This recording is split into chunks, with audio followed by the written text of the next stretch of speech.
से वो दिन याद आ रहे थे जब वो दादी के साथ उनकी स्वर्गीय सहेली के घर पहुंचा था। दादी की सहेली शहर से इतनी दूर इस छोटे से गांव में रहती थी। माँ बाप की एक्सीडेंटल मौत के बाद उसे दादी ने अपनी निगरानी में रखा था।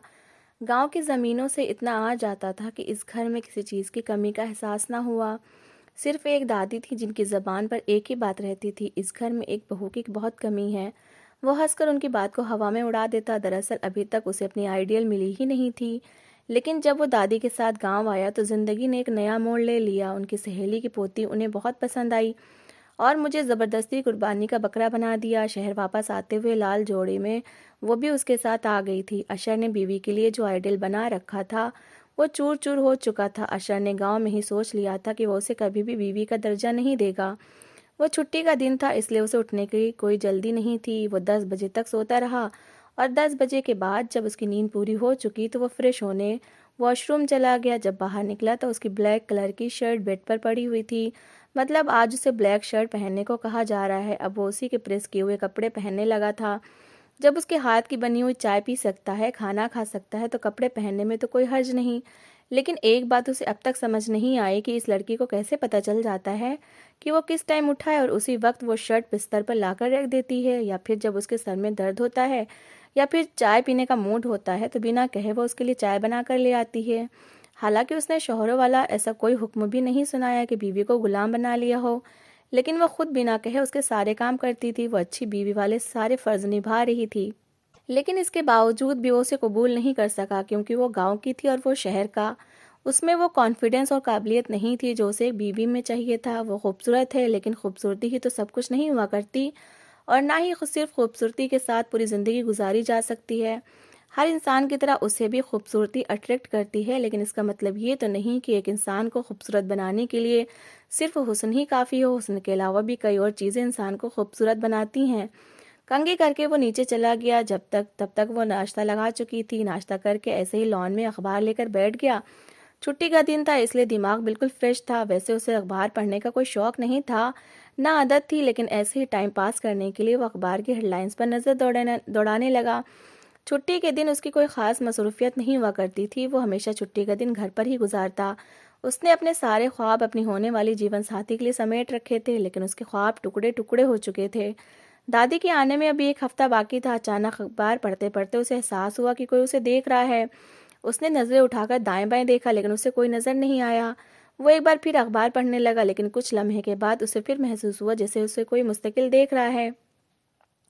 इस बार उसने दाएं बाएं देखा और फिर सामने देखा तो उसे पता चला वो लड़की किचन की खिड़की जो बाहर लॉन की तरफ खुलती है, उससे चुपके चुपके उसे देख रही है। उसकी चोरी पकड़ी जा चुकी थी, शायद इसलिए वो खिड़की से गायब हो गई थी। उसे कुछ अजीब सा लगा। 2 दिन पहले जब सुबह के वक्त वो गहरी नींद में सो रहा था, अचानक एक आवाज़ से उसकी आंख खुली। तब उसने चादर से देखा, वो लड़की हाथ बांध कर उसे बड़े गौर से देख रही थी। उसे हैरत का झटका लगा। फिर वो चादर के अंदर से आंखें खोलकर उस लड़की को देखने लगा जो उसे लगातार देखे जा रही थी। उसे नहीं पता वो भी उसे देख रहा है, लेकिन अगर उसे पता होता तो वो शायद हड़बड़ा कर वहां से बाहर निकल जाती।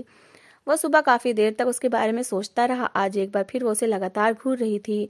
क्या वो हमेशा उसे ऐसे ही घूर कर देखती है जब वो चाय पी रहा होता है या वो खाना खा रहा होता है? लेकिन क्यों? दिमाग ये समझने से खाली था। मगर उसने खुद में नया बदलाव ये महसूस किया कि वह अखबार बिल्कुल बिल्कुल भी नहीं पढ़ पा रहा था। पता नहीं क्यों वो फिर से अपना ध्यान अखबार पर नहीं दे पा रहा था। वो इन्हीं सोचे में उलझा बैठा था कि वो उसके पास आ गई। उसके कपड़ों से आने वाली खुशबू अपने बिल्कुल पास महसूस कर सकता था। वो परफ्यूम इतना लगा कर आई थी कि जैसे नहा कर आई हो। परफ्यूम के साथ साथ कपड़े भी उसने हमेशा से अच्छे पहन रखे थे। वो चाय लाई थी। उसने गौर से फराह की तरफ देखा। उसे लगा जैसे वो उससे कुछ कहना चाहती हो। उसने पूछा, कुछ चाहिए? नहीं, वो कहते कहते अचानक चुप हो गई और अशर ने चाय उठाकर पीना शुरू कर दी। लेकिन फराह उसके पास ही खड़ी थी। फिर कहने लगी, वो जी हम बाहर चले। वो दिल की बात जबान तक ले आई। अशर ने चाय वापस टेबल पर रख दी और हैरत से उसे देखने लगा। कहाँ? जी वो मौसम अच्छा है, हमने सोचा बाहर चलेंगे, जैसे फिल्मों में हीरो हीरोइन जाते हैं। उसने शर्माकर अपनी लंबी चोटी से खेलते हुए कहा, ओहो कैसी खुशफहमियां हैं मैडम को। मैं तो हीरो लगता ही हूँ, पता नहीं खुद को किस फिल्म की हीरोइन समझ रही है। उसने चाय का सिप लेते हुए अंदर तंज भरी हंसी से कहा, नहीं मैं ज़रा बिजी हूँ। अशा ने रूखेपन से जवाब दिया। फिर लड़की का चेहरा बुझते हुए देखा। जहाँ थोड़ी देर पहले खुशी के रंग नजर आ रहे थे, अब उदासी थी। उसने जानबूझकर नजर चुराई और वो भागते हुए अंदर चली गई। वो जानता था कि अब किचन में कोई कोना पकड़कर रोने का शौक पूरा करेगी मैडम। अशर काफ़ी देर तक वहीं लॉन में बैठा रहा, फिर अंदर आकर टीवी खोलकर बैठ गया, साथ ही इधर उधर की नज़रें दौड़ाने लगा। कहाँ गई नज़र नहीं आ रही, वो उसको देखना चाहता था, उसके दिल ही दिल में सोचा। फिर पानी पीने के बहाने वो किचन में चला गया, वहाँ भी उसे वो नज़र नहीं आई। फिर कुछ सोचकर वो अपने कमरे में गया, मगर वहाँ भी नहीं थी। यूं ही ढूंढते ढूंढते वो एक कमरे के पास से गुजर रहा था कि जब अंदर सिसकियों की आवाज़ सुनकर उसके कदम रुक गए। बेसाख्ता वो दरवाजे दरवाजे से कान लगाकर सुनने लगा। वो खुद से बातें कर रही थी। ए खुदा, हमेशा मेरे साथ ही ऐसा क्यों करता है? तू इतनी बड़ी कायनात का मालिक है, एक छोटी खुशी भी मुझे नहीं मिल सकती? तू तो मालिक है ना, जो चाहे कर सकता है, सब इख्तियार है तेरे पास, फिर मेरे साथ ऐसा क्यों कर रहा है? वो रब से शिकवा कर रही थी। मैंने सारी जिंदगी तुझसे कुछ नहीं मांगा है, तेरी इबादत की है। उनका तू मुझे ये सिला देगा? मुझे मेरी नेकियों का सिला दे दे, मुझे तुझसे कुछ नहीं चाहिए, मुझे दे दे। भले आखिरत में मेरे लिए कोई खास हिस्सा न रख, लेकिन इस वक्त मुझे अपने दरवाजे से खाली हाथ मत लौटा। वो खुदा से अपनी नेकियों का सिला मांग रही थी, खुदा को अपनी इबादत जता रही थी। एक छोटे बच्चे की तरह अपनी दी हुई चीज़ वो वापस मांग रही थी। ये भी भूल गई थी कि वो खुद एक मामूली सी बंदी है। इंसान भी क्या चीज़ है, बड़े शौक से इबादत करता है और ज़रूरत पड़ने पर अपनी ही इबादत का हिसाब मांगने लग जाता है। पता नहीं वो क्या मांग रही थी, आखिर ऐसी कौन सी चीज़ थी जो वो खुदा से इतना गिड़गिड़ाकर मांग रही थी। अशर दरवाजे से हटकर वापस सोफे पर आकर बैठ गया। पता नहीं क्यों उसे उस लड़की का रोना अच्छा नहीं लग रहा था। अब उसे अपने बर्ताव पर पछतावा होने लगा। आखिर क्यों उसने उसकी बात नहीं मानी? क्या हो जाता अगर वो उसके साथ बाहर चला जाता? वैसे भी वो कौन सा उसका जीवन भर की साथी है, कुछ दिनों के लिए तो है इस घर में। एक बात तो वो शुरू से अपने दिमाग में बिठा चुका था कि दादी के आते ही वो उनका लाया हुआ ये तोहफा वापस कर देगा। इसीलिए हमेशा उसे देखकर यही सोचता कि वो उसके घर में हमेशा के लिए नहीं है। ना ही ये वो लड़की है जिसके साथ उसको अपनी सारी ज़िंदगी गुजारनी है, ना गुजार सकता है। उसके अंदर उसके लिए कोई फीलिंग्स नहीं थी, बल्कि उसे उलझन होती थी। उसकी शक्ल देखकर उलझता था, नफरत होती थी इस लड़की से। आ गई गांव से मेरे इस शहर में।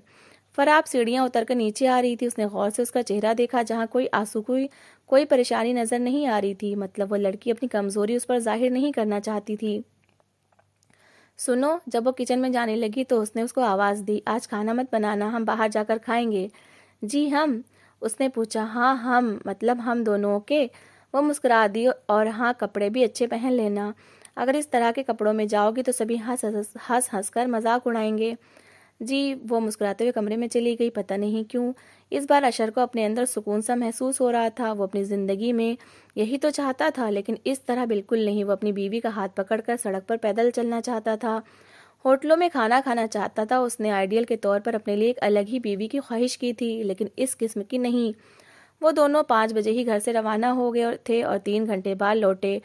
वो क्योंकि थक चुका था इसलिए थोड़ा आराम करने अपने कमरे में चला गया। फिर एक दिन इस पगली सी लड़की ने उसकी पसंदीदा काली शर्ट जला दी। वो आसानी से छुपा भी सकती थी, लेकिन वो फूट फूट कर रो पड़ी उसके सामने और कहा कि मैं माफ़ी चाहती हूँ, मैंने आपकी पसंदीदा काली शर्ट जला दी। तो उसने कहा कि इसके लिए इतने आंसू बहाने की क्या ज़रूरत है, वो भी मगरमच्छ के आंसू। तो वो कहने लगी, नहीं, मैं बहुत शर्मिंदा थी। उसने कहा कि तुम आसानी से छुपा भी सकती थी ये बात। काली रंग की और भी शर्ट मेरे पास है और हर शर्ट का तो मैं हिसाब नहीं रखता। फिर तुमने इतनी बड़ी गलती करके क्यों बताई? मैं आपसे झूठ बोल सकती हूँ, खुदा से नहीं। आपको झूठ बोलकर मैं बच भी सक जाऊंगी, तो खुदा से कैसे झूठ बोल सकती हूँ? वो सब जानता है ना।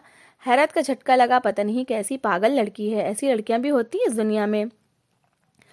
वो सारे रास्ते उसके बारे में ही सोचता रहा। वो अपने दोस्तों की जब शिकायतें सुनता कि वो अपनी बीवियों के बारे में कैसी बातें करते हैं, हैरान हो जाता कि कौन सही है, ये अनपढ़ गांव की लड़की या वो पढ़ी लिखी मॉडल लड़कियां जो अपने शोहरों पर हुकूमत करती थीं।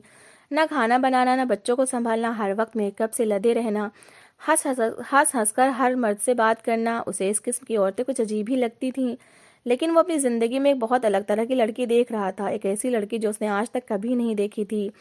एक वो बीवियां थीं जो शौहरों की हर बात पर एतराज़ करती हैं, और एक ये है कि अगर इसे कहा जाए कि रात सफ़ेद है तो ये अपने शौहर की हाँ में हाँ मिलाएगी। ये लड़की तो अपने शौहर को पति परमेश्वर मानती है।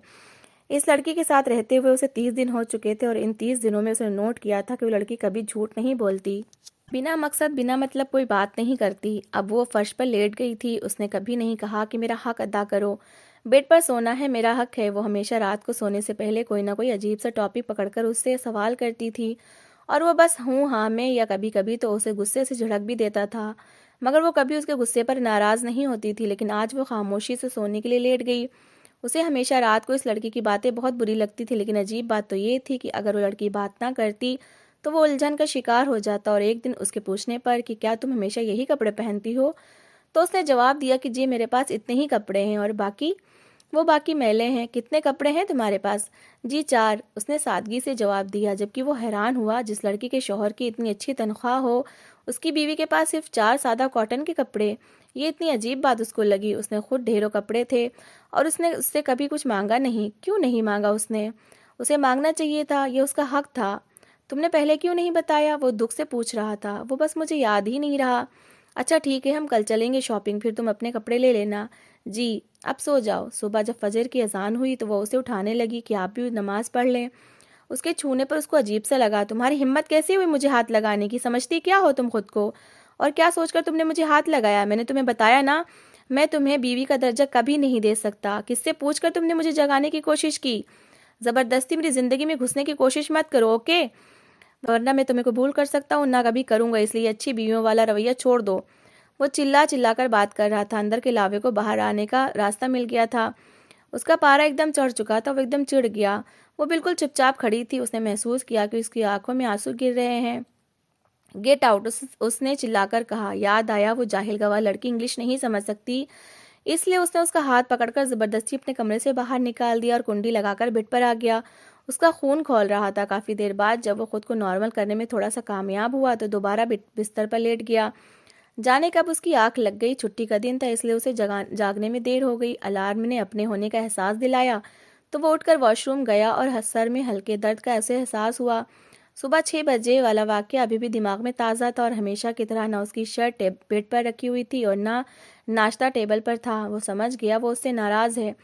तुमने अच्छा नहीं किया, उसके साथ कितनी बुरी तरह से पेश आए, उसके दिल ने आवाज़ दी। वो किचन में चला गया, खुद अपने लिए नाश्ता बनाने लगा। फिर उसे एकदम महसूस हुआ कि नाश्ता बनाने में उसे कोई दिलचस्पी नहीं है। इतने दिनों से वो उसके हाथों का बना नाश्ता खा रहा था। खुद खाना बनाने की उसकी आदत ही छूट चुकी थी। वो बिना नाश्ते किए किचन से बाहर आ गया और सोफे पर ढेर हो गया। वो ये सोचकर खड़ा हो गया कि कहाँ चली गई। घर के कमरों में उसे ढूंढने लगा, लेकिन वो उसे कहीं नहीं मिली। टेंशन में और इजाफा हो गया। वो ऐसे तड़पने लगा जैसे मछली को पानी से बाहर निकाल दिया गया हो। कहाँ चली गई? सीढ़ियाँ उतरते हुए वो सोच रहा था। कहाँ चली गई? चली गई तो उसे क्या? वो जहाँ भी जाए अच्छा है, इस घर से चली जाए। वो हमेशा यही तो चाहता था कि चली जाए उसके घर से। लेकिन आज जब वो चली गई तो परेशान हो रहा था। वो खुश क्यों नहीं है, जबकि उसे तो बहुत खुश होना चाहिए था? क्या वो उसके लिए परेशान है कि जब दादी वापस आएंगी तो वो उन्हें क्या जवाब देगा? नहीं नहीं, दिल ने फौरन आवाज़ आई। वो दादी के लिए नहीं, खुद अपने लिए परेशान था। मगर क्यों? उसने दिल से पूछा। क्योंकि तुम उससे प्यार करने लगे हो। दिल ने एकदम सरगोशी की। वो गुमसुम सा हो गया। ये क्या कह रहा था दिल? वो उससे प्यार कैसे कर सकता है? वो तो उससे नफरत करता है। नहीं, दिल झूठ बोल रहा है। उसने दिल को झुठलाने की कोशिश की, मगर वो ऐसा नहीं कर सका क्योंकि दिल झूठ नहीं बोल रहा था, सच कह रहा था। मैं उससे प्यार करता हूँ, बहुत प्यार। मुझे सिर्फ उसकी आदत नहीं हो गई है। मैं उससे प्यार भी करने लगा हूँ, मगर वो कहाँ है? उसने चिल्ला चिल्लाकर पूरे घर से पूछा। पूरा घर खामोश था। उसे जिंदगी में पहली बार घर में अकेलेपन का एहसास हुआ। उसे पहली बार घर की खामोशी डरा रही थी। उसे पहली बार पता चला कि वो उससे मोहब्बत करने लगा है। वो जिसे अपनी जिंदगी का साथी बनाना चाहता था वो यही लड़की थी। इसके अलावा और कोई हो ही नहीं सकती। इससे प्यारी तो कोई हो ही नहीं सकती। इतनी मासूम, इतनी सच्ची। उसे जीवन साथी के रूप में सिर्फ यही लड़की चाहिए थी, और तो कोई हो ही नहीं सकती थी। इस जैसी लड़की दुनिया में कहीं भी नहीं है। अगर दादी इस पर भरोसा करती थी तो बिल्कुल सही करती थी। वो वाकई अपने पोते के लिए सबसे अच्छी बीवी ढूंढकर लाई थी। अगर वो खुद उनकी मर्जी के खिलाफ किसी मॉडर्न लड़की से शादी करता तो क्या होता? वो लड़की क्या घर के काम करती? क्या उसमें इतनी बर्दाश्त होती? क्या वो मेरी बात को इस तरह समझ सहती कि मैं उस पर हमेशा गुस्सा करता रहूं, उसे जलील करता रहूं? उसे बीवी नहीं समझा, लेकिन उसने मेरा काम करने से कभी मुंह नहीं मोड़ा। वो पहली बार उसकी कही हुई सारी बातें याद कर रहा था। जी, ब्यूटी पार्लर क्या होता है? ये टीवी करंट तो नहीं मारता? जी, हमारे गांव में पहले मर्द खाते हैं, फिर औरतें उसका बचा हुआ खाना खाती हैं। आपको गाड़ी चलाना आती है? जी। या खुदा मुझे अपने घर से खाली हाथ मत लौटाए। मैं आपसे जो मांग रही हूँ मुझे दे दे। जी, वो आपकी काली शर्ट जल गई। आपसे झूठ बोल सकती हूँ, खुदा से नहीं। वो तो सब जानता है। आपसे झूठ बोलकर मैं बच भी जाऊंगी तो खुदा से कैसे झूठ बोल सकती हूँ? ओह मेरे खुदा, ये मैंने क्या कर दिया? क्यों कर दिया? मैंने उससे कितनी बदतमीजी से बात की। सुबह मुझे क्यों इतना गुस्सा आ गया था, हालांकि उसने ऐसा भी कुछ नहीं कहा था। सिर्फ नमाज के लिए जगा रही थी। वो तो इतनी अच्छी थी, उसने कोई शिकवा कोई शिकायत नहीं की। लेकिन वो कहाँ चली गई? प्लीज़ वापस आ जाओ, मैं तुम्हें फिर कुछ नहीं कहूँगा। हम दोनों मिलकर मोहब्बत से मियाँ बीवी बनकर रहेंगे। उससे अपने गालों पर नमी का एहसास हुआ। भागते हुए गया और गाड़ी में बैठकर रेलवे स्टेशन की तरफ रवाना हो गया। गाड़ी वो फुल स्पीड में चला रहा था। जल्द से जल्द वो रेलवे स्टेशन पहुंच पहुंच जाना चाहता था। उसे अपनी कोई फिक्र नहीं थी। फिक्र ये थी कि वो चली न जाए। भागकर वो रेलवे स्टेशन के पास जब पहुंचा तो एक बेंच पर एक आदमी बैठा हुआ था। उससे कहा कि एक्सक्यूज़ मी जनाब, ये ट्रेन की टाइमिंग क्या है? तो उसने कहा कि जी वो तो निकल चुकी है, उसकी तो जान निकल गई। खून सूख गया था, खार वो ढेर हो गया बेंच पर। ऐसे कैसे जा सकती है वो मुझे छोड़कर? कैसे जा सकती है? इतनी मामूली सी गलती इतनी बड़ी सज़ा कैसे दे सकती है? काफ़ी देर तक वो वहीं बैठा रहा, फिर घर आ गया। घर आकर सोफे पर फिर से ढेर हो गया, अपने सर को पकड़ लिया। मैं कैसे रहूंगा उसके बगैर? मुझे तो उसकी आदत हो गई थी। जब वो अपने सर को पकड़े बैठा था तो उसे किसी के कदमों की चाप महसूस हुई। उसने गर्दन घुमाकर देखा तो ऊपर की सांस ऊपर, नीचे की सांस नीचे चली गई। तुम कहाँ चली गई थी? कहाँ चली गई थी तुम? बताओ मुझे। वो उसे पकड़कर झिझोड़ने लगा। जी वो हम तो यहीं थे, हम कहाँ जाएंगे? वो इतना खुश हुआ, इतना हैरान हुआ, कहने लगा अब आइंदा तुम कभी मुझे छोड़कर मत जाना, ओके? चाहे मैं तुम्हें जितना भी डांटूं, जितना भी गुस्सा करूं, लेकिन अब मैं तुम्हें कमरे से बाहर नहीं निकालूंगा। तुम मेरी दुल्हन बनोगी, मैं तुम्हें दिल से बीवी एक्सेप्ट करता हूँ। तुम एक लड़की नहीं रहोगी बल्कि मेरी प्यारी सी बीवी बनोगी। खुशी से उसकी आंखों में आंसू आ गए। वह सुबह उसके मुंह से निकलने वाले शोले सुनकर तो टूट ही गई थी।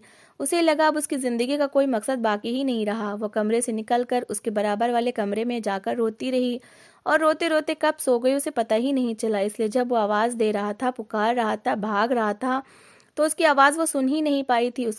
उसके शौहर जो सुबह आग बरसा रहे थे, बड़ी बेताबी से अपनी बीवी को ढूंढ रहे थे। उसे हैरत भी हुई और अच्छा भी लगा। बहुत देर तक वो उसे देखती रही और कहने लगी कि मैं जानती हूँ आप मुझसे प्यार करने लगे हैं, बस इजहार नहीं कर रहे थे। इसलिए मैं आपको छोड़कर कैसे जा सकती हूँ? आपका गुस्सा सर आंखों पर, लेकिन आपको पता है मेरा दिल टूट गया था आपके गुस्से से। गुस्सा करें लेकिन गुस्से में इस तरह मुझे मेरी नज़रों में मत गिराएं। और फिर मुस्कुराकर शरारत से कहने लगी, आपको एक सच बताऊं? मैं आपको देख चुकी थी, आप मुझे ढूंढ रहे थे, चिल्ला रहे थे। मैं खिड़की से आपको मुंह बनाए देख रही थी, लेकिन मैं उस वक्त आपके पास नहीं आना चाहती थी क्योंकि आपने मुझे इतने दिन तंग किया है। मेरे शौहर ने इतने दिन तंग किया है तो मैं आपको तंग कर रही थी। देख रही थी वो तड़प और अपना बदला वसूल कर रही थी। सुबह वो उससे नाराज थी, रोई थी, लेकिन आज की सुबह वो सब कुछ नहीं हुआ था। वो तो कभी अपनी मोहब्बत का इकरार ना कर पाता। ये तो किस्मत का फैसला था। जो होता है अच्छे के लिए ही होता है। बेशक कोई है जो हमारी हर सोच पर इख्तियार रखता है, हमारे लिए बेहतर फैसले करता है। वही है जो इस पूरी कायनात को चला रहा है। ये सारी दुनिया उसकी है। उसने निगाहें उठाकर ऊपर आसमान की तरफ देखा। बेशक जोड़े वही बनाता है आसमानों पर। वो अपने इंसानों में कभी फर्क नहीं करता, ना देहाती और शहरी में और ना ही गरीब और अमीर में। वो सबको दो आंखें, दो कान, दो हाथ, दो पाँव नवाज कर भेजता है। फ़र्क तो सिर्फ इंसान करते हैं, और कब वो दिलों में नफरत निकाल कर मोहब्बत भर दे, ये उसके अलावा कोई नहीं कर सकता। तो दोस्तों, इस कहानी को लेकर आपकी क्या राय है कमेंट बॉक्स में ज़रूर बताएं, और अगर कहानी अच्छी लगी हो तो प्लीज़ लाइक करें। अगर आपने हमारे चैनल को अभी तक सब्सक्राइब नहीं किया तो ज़रूर कर लीजिए। तो मिलते हैं ऐसी ही एक मोटिवेशनल कहानी के साथ। Thanks for watching.